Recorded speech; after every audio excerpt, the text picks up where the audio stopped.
HarperCollins presents Who Took Eden Mulligan by Sharon Dempsey. Read by Melaine Machugh.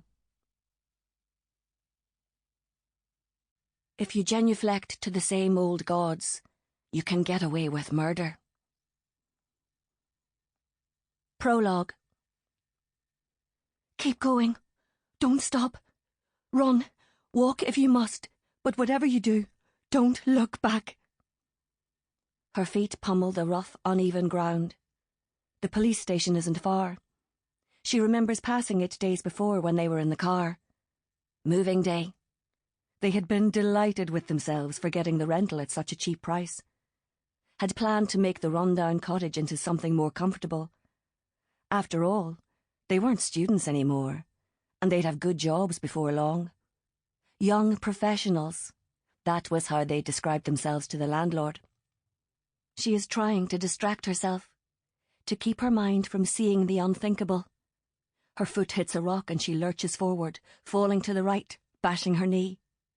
She steadies herself, not allowing the pain to register as she keeps running. If she feels the sting, then she'll feel it all. The true horror of what was in that cottage. She can't let it in. She has to keep that door in her mind shut, push against it with all of her strength. The police station can't be much farther, but she doesn't know if she'll make it, if she'll manage to keep it together until she reaches safety. She's stumbling now, swaying. It's as though she's on a fairground ride that's going too fast. She wants off but knows it won't stop.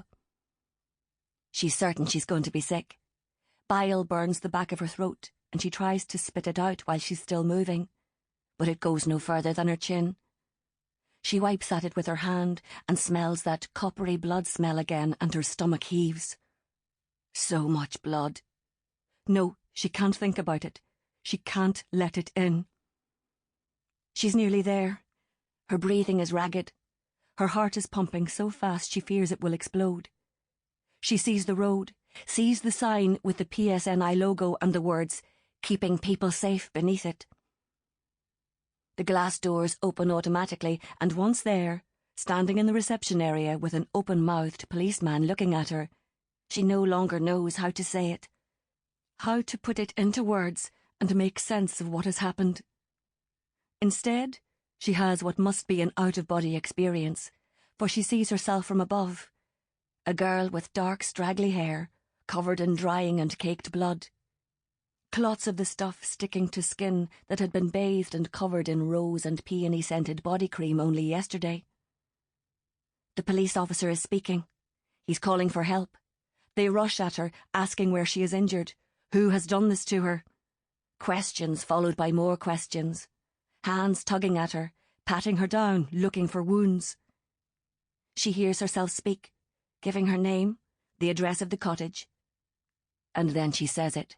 Forms the words she doesn't want to hear herself say. "They're dead. They're all dead.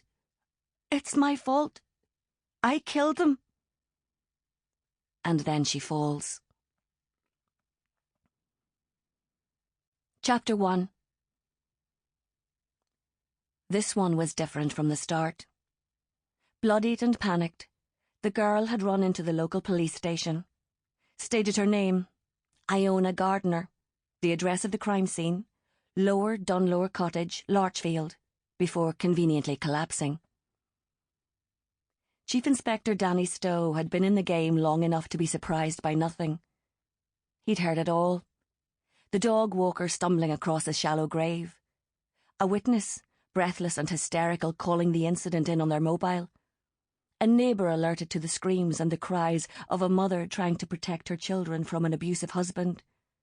A drug deal gone wrong, and the victim left splattered all over the scene.